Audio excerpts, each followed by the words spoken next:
저는 가끔 사무실에서 찬송을 불러서 핸드폰으로 녹음을 하는데 혼자 기타를 치며 부르는 노래를 녹음한 것이라 음질이 좋지는 않습니다. 그렇게 녹음한 것을 친구 목사들에게 그리고 또 교인들에게 보내지요. 친구 목사들은 제 마음 내키는 대로 그냥 보내는 것이고 교인들은 신청한 분들에게만 보냅니다. 처음 보냈을 때는 반응이 좋았습니다. 목사님들은 녹음한 노래를 듣고 은혜가 된다, 어떤 사람은 음반을 내는 것이 어떻겠느냐는 말도 했습니다. 물론 다 거짓말입니다. 몇 번 보냈는데 이젠 반응도 없는 것을 보면 거짓말이 분명합니다. 그래도 좋아해 주는 것은 우리 교인들밖에 없는데 교인들의 반응은 늘 좋습니다. 허접한 상태에서 녹음했고 별로 잘하지도 못하는 노래인데 교인들은 다 좋아해 주십니다.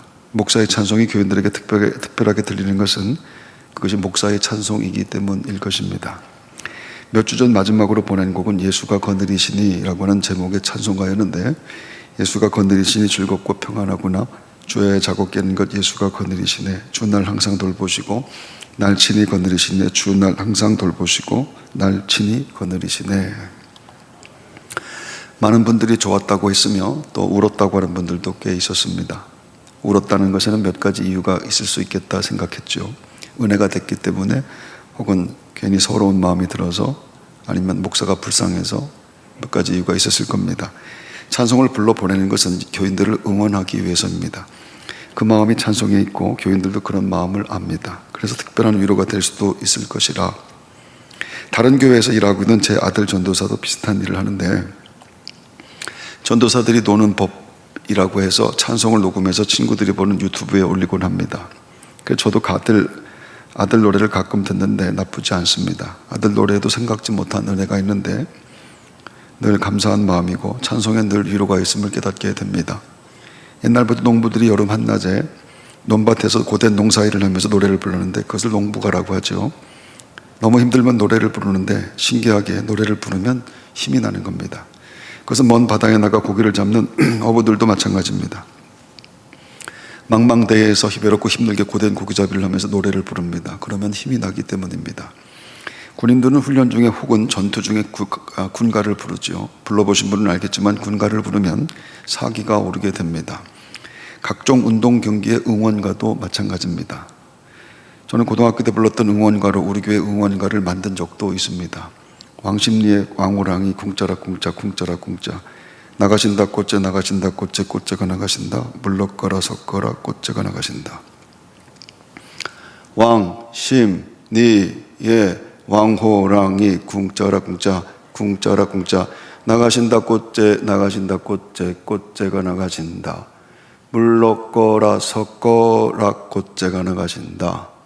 박수.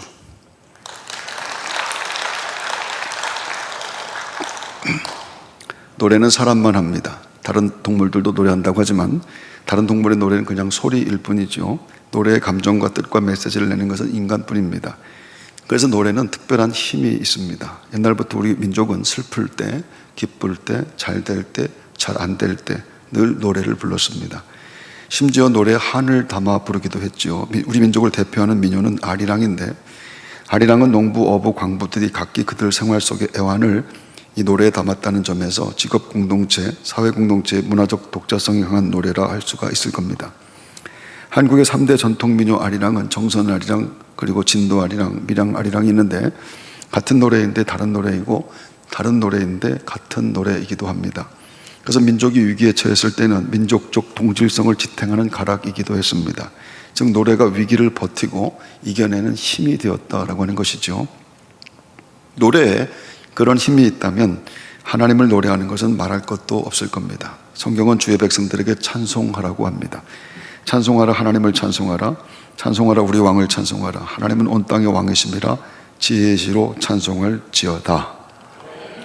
나아가 찬송받기 위해서 우리를 지으셨다라고도 합니다. 이 백성은 내가 나를 위하여 지었나니 나를 찬송하게 하려 함이니라. 그래서 찬송은 하나님을 위한 것이 목적이지만 하나님의 영광을 위한 목적으로 찬송을 부를 때 하나님으로부터 신비로운 힘이 주어지게 된다라고 하는 겁니다. 그래서 구약의 이스라엘은 전쟁에 나갈 때도 찬송을 부르는데 유다왕 여호사밧은 성가대를 앞세웠다 이렇게 말합니다. 역대하 20장 21절, 노래하는 자들을 택하여 거룩한 제복을 입히고 군대 앞에서 행진하며 여호와를 찬송하여 이르기를 여호와께 감사하세. 그의 인자하심이 영원하도다 하게 하였더니. 싸움하러 나가는데 성가대가 가운을 입고 찬송하며 앞장섰다라고 하는 뜻입니다. 그래서 적진에서 싸움이 일어나 자기들끼리 싸우다 끝났다고 말하죠. 사무엘상에서 전쟁은 하나님께 속한 것이라고 합니다. 또 여호와의 구원하심이 칼과 창에 있지 아니함을 그 무리에게 알게 하리라. 전쟁은 여호와께 속한 것인즉 그가 너희를 우리 손에 넘기시리라. 그래서 굳이 말하자면 목사가 찬송을 불러 보내는 것은 전쟁터와 같은 세상을 사는 분들에게 기도를 보내는 것, 응원을 보내는 것과도 같은 겁니다. 즉 찬송은 마치 나를 위한 기도처럼 특별한 응원과 위로가 된다라고 하는 것이죠. 우리 교회 영상 선교사들이 사랑으로 메시지를 보내는 것도 아마 같은 마음일 겁니다. 위로를 보내고 응원을 보내고 또 사랑과 축복을 전하는 그런 일들 말입니다. 할렐루야. 필리핀의 빈민가 출신의 복싱 용우 매니 파키아오는 필리핀의 정치인이자 자선 사업가이기도 합니다. 그에게는 다른 이름이 하나가 더 있는데 사람들은 그를 복음 전도자라고 부릅니다. 그는 자신의 회심에 대해서 이렇게 간증했죠. 내 회심 이야기를 듣는 사람들이 믿거나 안 믿거나 나는 하나님의 음성을 들었을 때 내가 완전히 녹아버렸다는 느낌을 받았습니다. 그 음성은 내 인생의 전환점이 됐습니다. 하나님의 말씀을 전파하는 일이 내 인생의 목적입니다 라고 합니다. 어릴 적 불우한 환경을 이겨내기 위해 복싱을 시작했던 그는 1998년 WBC 플라이급 챔피언을 시작으로 사상 첫 8체급 석권이라는 전대미문의 기록을 세웁니다. 필리핀뿐만 아니라 아시아의 복싱 전설로 불리죠. 파키아오는 매년 거액을 기부하는 것으로 유명한데 가난하고 집 없는 사람들을 위해 집을 지어주고 생계와 일자리를 구해주고 있습니다. 그리고 수천 명의 학생들을 학교에 다니게 했으며 고향 사람들을 위해서 1000채가 넘는 집을 지어준 것도 유명한 일입니다. 파키아오는 몇 년 전 엄청난 태풍으로 온 나라가 극심한 고통에 빠졌을 때 노래를 하나 불렀습니다. 그 노래는 필리핀 전체를 송두리째 흔들어 버렸죠. 그때 부른 노래가 캐나다 출신의 싱어송라이터인 댄 힐의 Sometimes When We Touch라고 하는 노래입니다. 죽는 날까지 당신을 안고 싶어요. 우리 둘 으스러져서 울어버릴 때까지 당신을 안고 싶어요. 내 안의 두려움이 사라질 때까지 라는 가사로 시작하는 노래인데 절망에 빠져있던 수많은 사람들이 그의 노래에 눈물을 흘리며 말할 수 없는 위로와 용기를 얻었습니다. 그가 노래를 잘했기 때문이 아닙니다. 그의 삶의 궤적이 그가 어떤 사람인지 보여주고 있기 때문에 그의 노래는 사람들의 인정과 존경과 사랑이었기 때문입니다.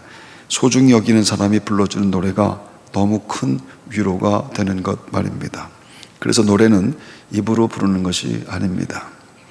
노래는 삶으로 부르는 겁니다. 선한 삶에서 나오는 노래는 사람들을 살려내는 힘이 된다라고 하는 것이겠죠. 사람들은 그의 노래에서 사랑과 위로, 용기와 회복을 얻습니다. 그가 어떤 사람인지 어떤 마음으로 부르는 노래인지 사람들은 알기 때문에 말입니다.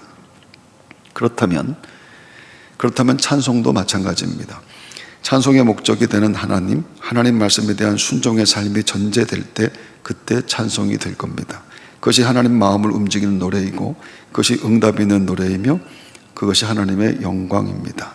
노래하는 자의 진실한 삶, 그것이 찬송이라고 하는 것. 여러분이 살아가는 삶이 하나님 앞에 드리는 찬송과 같은 하나님의 영광이 되는 일들이 꼭 되기를 바랍니다. 할렐루야.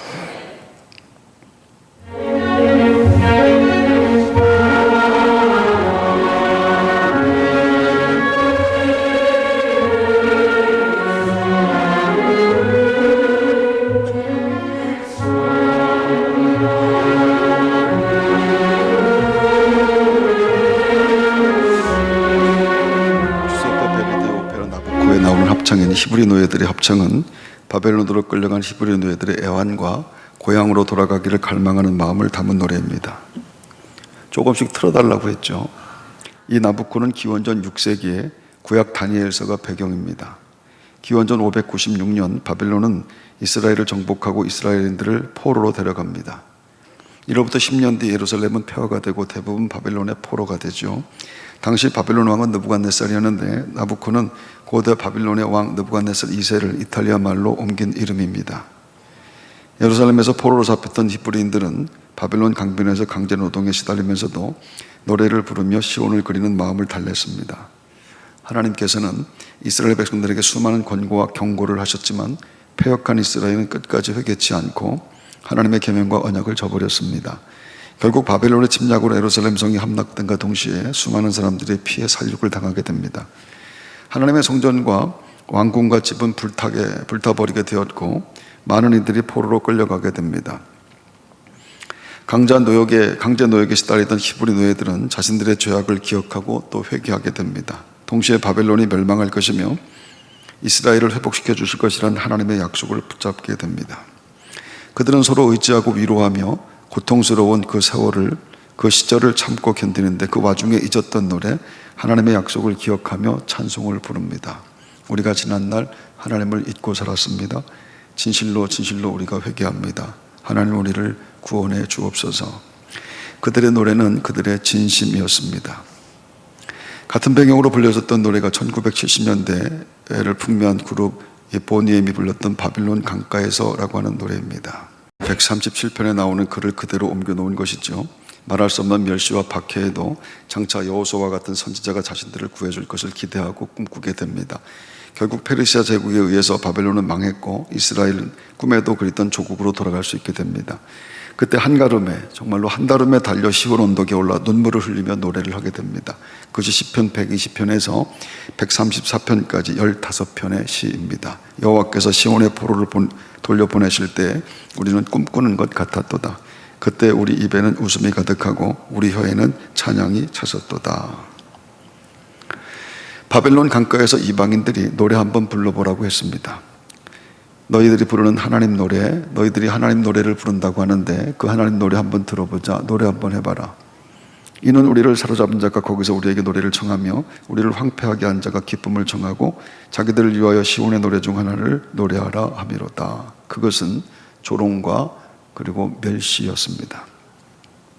하나님의 백성들이 너무 초라해졌지요. 유대민족은 차마 그 조롱을 듣고 노래를 할 수가 없었습니다. 이방인들의 기쁨을 위해 부르는 노래가 아니었기 때문에, 우리의 노래는 하나님을 위한 노래였기 때문에 이방인들의 기쁨을 위해서 부를 수가 없었기 때문입니다. 시편 137편 4절, 우리가 이방 땅에서 어찌 여호와의 노래를 부를까. 결국 꿈에 그리던 시온으로 돌아갈 때 그들은 꿈꾸는 것 같았다라고 합니다. 입에는 웃음이 가득하고 그들의 혀에는 찬양이 가득 찼고 하나님께서 이루신 큰일로 인해 기쁨이 가득했다. 바벨론 강가에서 우리가 잘못했습니다. 하나님 우리가 잘못했습니다 했던 그 노래를 하나님이 들어주신 겁니다. 하나님이 이스라엘에게 필요한 것들을 다 주셨습니다. 모든 부족에게 땅을 주시고 제사장과 예언자와 왕을 주시며 성전까지도 주셨습니다. 하지만 이스라엘은 그 모든 것을 당연하게 생각했죠. 계속해서 쏟아 부으시는 은혜, 그것을 당연한 것으로 인식합니다. 계속해서 은혜가 주어지니까 그것이 권리로 인식되게 된 겁니다.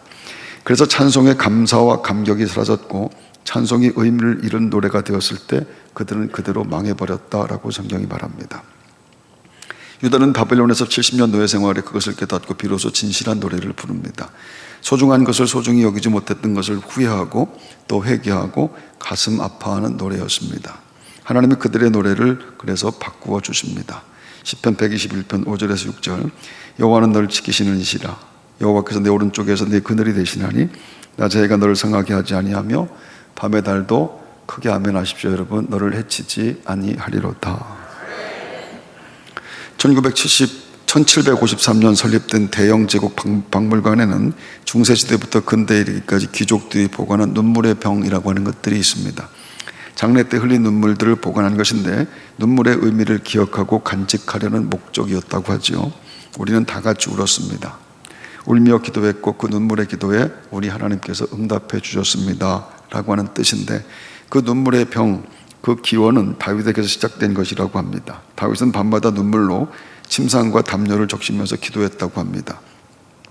그리고 그 눈물을 유리병 속에 담아달라라고 합니다. 나의 유리함을 주께서 계수하셨사오니 나의 눈물을 주의 병에 담으셔서 이것이 주의 책에 기록되지 아니하였나이까. 눈물을 병 속에 담아 간직하는 것은 우리가 울어서 하나님 앞에서 울었습니다. 그래서 비로소 회복됐습니다. 우리는 하나님 앞에서 울었습니다. 그것을 후손들에게 알리자라고 하는 것, 그래야 살 수 있다라고 하는 것을 알리자라고 하는 뜻이었습니다. 한 텔레비전 드라마에서 엄마가 고집세고 말썽만 부리는 아들의 종아리를 때리는 장면이 있었습니다. 꽤 아플 텐데 아들이 묵묵히 맡고 있습니다. 엄마는 잘못했다고 해 라고 했습니다. 그런데 고집스러운 아들이 말을 안 합니다. 맞으면서도 이를 앙다물고 버텨냅니다. 나중엔 엄마가 울면서 때립니다. 맞는 아이가 우는 것이 아니라 때리는 엄마가 웁니다. 빨리 잘못했다고 해. 아이는 종아리에서 피가 나는데도 잘못했다고 하지 않고 엄마는 울면서 때립니다. 그 모습에서 하나님 앞에 회개하지 않는 완악한 인간의 모습이 오버랩됐습니다. 잘못했다고 하지 않습니다. 찬송에 눈물이 들어가면 화학작용이 일어나는데 그것은 용서와 사랑과 감사가 만들어지는 겁니다. 그러면 내 영혼에 놀라운 일들이 일어납니다. 그 맛을 아는 사람이 믿음 생활을 하는 사람들이죠. 교회는 여러분 찬송하러 옵니다. 감사함으로 그의 문에 들어가며 찬송함으로 그의 궁정에 들어가서 그에게 감사하며 그의 이름을 송축할지어다. 성도는 부끄럽고 자격 없는 내게 은혜를 부어주신 것에 감사하여 노래합니다. 그래서 찬송할 때 눈물이 나는 겁니다. 이스라엘의 해방은 자기들의 노력이 아니었습니다. 그것이 하나님의 은혜였음을 깨달았을 때 감사 그리고 눈물이 터져 나왔습니다. 그것은 믿음의 삶에 대한 새로운 결심과 각오였죠. 그래서 그 노래를 부르는 시간, 감사해서 눈물이 흐르는 시간이 가장 그들에게 행복한 시간이었습니다. 감사가 화해이고 회복이며 감사가 축복이었기 때문입니다. 예배는 하나님의 은혜를 찬송하는 시간입니다. 찬송 부르는 사람에겐 내 의가 없습니다. 내 의가 전부 삭제당하고 기각당하는 것이 감사로 찬송하며 예배하는 시간입니다. 그때 하나님의 영광이 나타나고 성경은 그것이 우리가 지음받은 목적이라고 말합니다. 우리는 태초부터 다른 목적으로 지음받은 적이 단 한 번도 없습니다. 그래서 감사는 목적의 회복입니다. 이스라엘은 430년 애굽의 노예 생활, 70년 바빌론 포로 생활에서의 해방에 감사했습니다. 또한 수고하고 땀 흘려 얻은 수확에 감사했습니다. 하나님이 열매 맺게 하셨습니다. 하나님이 우리를 살게 해 주셨습니다. 그 고백이 찬송이고 구원의 목적이라고 하는 것. 그래서 한 해의 삶의 감사는 한 해를 살게 하신 목적의 완성이 되는 겁니다. 평생 감사는 평생을 주신 목적의 완성이 됩니다. 그래서 감사로 예배하는 것보다 더 귀한 것은 없는 것이라. 할렐루야. 예수님께서 장막절 마지막 날이라고 부르는 날에 성전에 서셨는데, 장막절은 유대의 절기 중에서 7월 15일부터 21일까지 있는 가을 절기인데 한 해 농사 지은 모든 소산물을 거둬들여 저장하는 때입니다. 초막절 혹은 추수한 것을 저장한다고 해서 수장절이라고도 했는데, 장막절은 이스라엘 백성들이 광야에서 40년 동안 살았던 때를 기억하고 어떻게 하나님께서 그들의 조상들을 인도하셨는지 기억하고 감사했습니다. 동시에 영적 이스라엘 백성들이 하늘나라에서 과거 지상에 사는 동안 그들을 인도하고 구원하고 인도하신 하나님의 사랑을 기념하는 때를 상징하기도 합니다. 이 추수감사절에 한바탕 축제가 벌어지는데 이스라엘이 말씀을 기록한 양가죽 두루마리를 들고 성전을 빙빙 돌면서 춤추고 노래했습니다. 이때 옛날 광야 생활을 할 때 반석에서 물이 터졌던 것을 기념해서 제사장이 물을 가져다가 성전 마당에 붓는 시간이 있었습니다. 바로 그 시간에 예수님께서 성전 마당에 서셔서 큰 소리로 이렇게 외쳤습니다. 누구든지 목마르거든 내게로 와서 마셔라. 이것은 정말 신기하고 묘한 대비입니다. 명절 끝날 곧 큰 날에 예수께서 서서 외쳐 이르시되 누구든지 목마르거든 내게로 와서 마시라. 나를 믿는 자는 성경의 이름과 같이 그 배에서 생수의 강이 흘러나오리라. 장막절, 수장절, 추수의 감사를 할 때 예수님이 서셔서 목마르거든 내게로 와서 마셔라. 감사로 노래할 때 생수가 터져 나옵니다. 예수 그리스도의 구원의 은혜가 시작된다라고 하는 뜻이죠. 감사가 믿음인데 그 믿음으로 노래할 때 생명의 은혜, 내 삶을 새롭게 만드시는 하나님의 은혜가 우리에게 쏟아집니다. 할렐루야. 지난주에 가요 무대라고 하는 프로그램을 봤는데 아주 오래전에 보았던 분이 사회를 보고 있었습니다. 아주 오래전에 보았던 분인데 하나도 변하지 않아서 그래서 검색을 했더니 그분 나이가 83세였습니다. 근데 신기하게 옛날에 보았던 모습 그대로였죠. 첫 순서로 노래하는 가수도 잘 아는 사람인데 검색해 보니까 73세였고 이어서 노래하는 사람은 아주 어린 60세였습니다. 노래하는 사람은 잘 늙지를 않습니다. 유일하게 영적인 존재로 만들어진 인간은 하나님 나라와 통하는 말과 생각과 꿈과 믿음이라는 도구를 갖고 있습니다. 사람에게만 있는 것들인데 사람은 말하는 대로 이루어지고 생각하는 대로 됩니다. 소망으로 꿈꾸는 것은 현실이 되며 믿음은 바라는 것들의 실상이 됩니다. 그리고 믿음으로 하나님을 기쁘시게 한다라고 성경이 말하죠. 믿음이 없이는 하나님을 기쁘시게 하지 못하나니 하나님께 나아가는 자는 반드시 그가 계신 것과 또한 그가 자기를 찾는 자들에게 상 주시는 이심을 믿어야 할지니라. 그 모든 것들이 다 들어있는 것이 노래입니다. 인간만 노래 부르는데 그 노래의 생각과 말과 꿈과 믿음이 다 들어있습니다. 그래서 노래가 강력합니다. 노래하는 사람은 늙지도 않습니다. 찬송은 하나님의 은혜에 대한 감사를 말하는데 내 삶의 모든 것은 오직 하나님의 은혜라. 내 삶의 모든 것은 오직 하나님의 은혜라. 그것이 하나님을 높이는 것이고 그것이 하나님의 영광입니다. 추수감사의 찬양은 한 해의 삶을 주신 목적의 완성입니다. 크게 찬송할 때 하나님의 영광이 우리에게 나타나게 될 줄로 믿습니다. 주님은 추수감사절 찬송하는 자리에 생명수가 터질 것을 약속해 주셨습니다. 추수감사절에 깊고 큰 감사, 진실한 감사로 가정과 일터에 생명수가 쏟아지는 놀라운 은혜가 여러분 모두에 있게 되기를 주의 이름으로 축원합니다. 지금은 우리의 영원한 생명이 되시는 주 예수 그리스도의 구속의 은혜와 하나님 아버지의 끝이 없으신 사랑하심과 우리 속에 내주하시어 인도하시는 성령님의 함께해 주시는 은총이 이 감사의 계절에 생명수의 은혜를 고백하며 찬송하는 주의 백성들에게 안드레 축제 영혼구원의 역사 위에 그리고 먼 곳에서 예배하는 꽃제의 모든 가족들 머리머리 위에 지금으로부터 영원토록 함께 하시기를 간절히 축원하옵나이다.